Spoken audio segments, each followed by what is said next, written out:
2020 ခုနှစ်ကမ္ဘာ့ကပ်ရောဂါစတင်ဖြစ်ပွားချိန်ဖလော်ရီဒါပြည်နယ်ဂျူပီတာမြို့မှာ Gretchen Anthony လို့အမည်ရတဲ့အမျိုးသမီးတစ်ယောက်ဟာထူးထူးဆန်းဆန်းပျောက်ဆုံးသွားခဲ့ပါတယ်။သူမရဲ့မိသားစုနဲ့တငယ်ချင်းတွေစီကိုသူမဟာ COVID-19 ကူးစက်ခံထားရလို့တီးတန့်ခွဲနေရတဲ့ဆိုတဲ့စာတိုတွေရောက်ရှိလာခဲ့ပါတယ်။ဒါပေမဲ့ဒီစာတိုတွေဟာတကယ်ပဲသူမစီကလာတာလား။ဒါမှမဟုတ်တစုံတစ်ယောက်ကလှည့်စားနေတာလားဆိုတာကတော့အလွန်ကိုရင်ထိတ်စရာကောင်းတဲ့ပဟိလီတစ်ခုဖြစ်လာခဲ့ပါတယ်။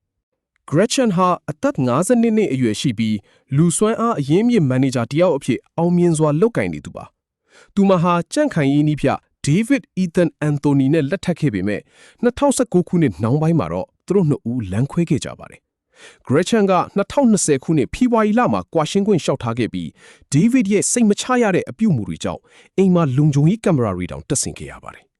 2020ခုနှစ်မတ်လ21ရက်နေ့မနက်အစောပိုင်းမှာ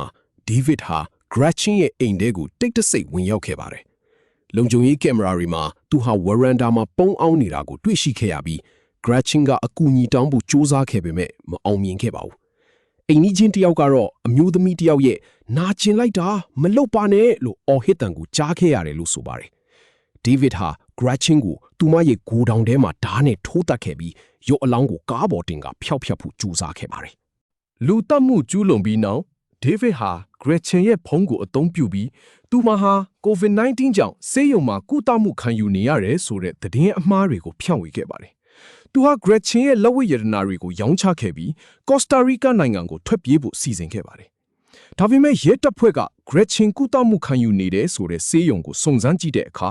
သူမဟာ2008ခုနှစ်ကတည်းကအဲ့ဒီဆေးရုံကိုမရောက်ဖူးကြောင်းသိရှိခဲ့ရပြီးတန်တရားတွေစတင်လာခဲ့ပါတယ်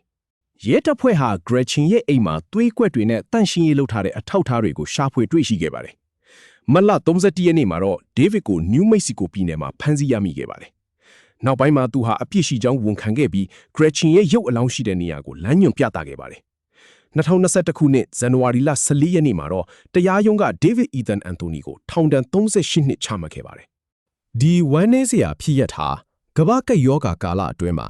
လူသက်သမားတယောက်ကအခြေအနေကိုအခွင့်ကောင်းယူပြီးဘယ်လိုမျိုးလိန်ညာခဲ့လဲဆိုတာကိုပြသနေပါလေ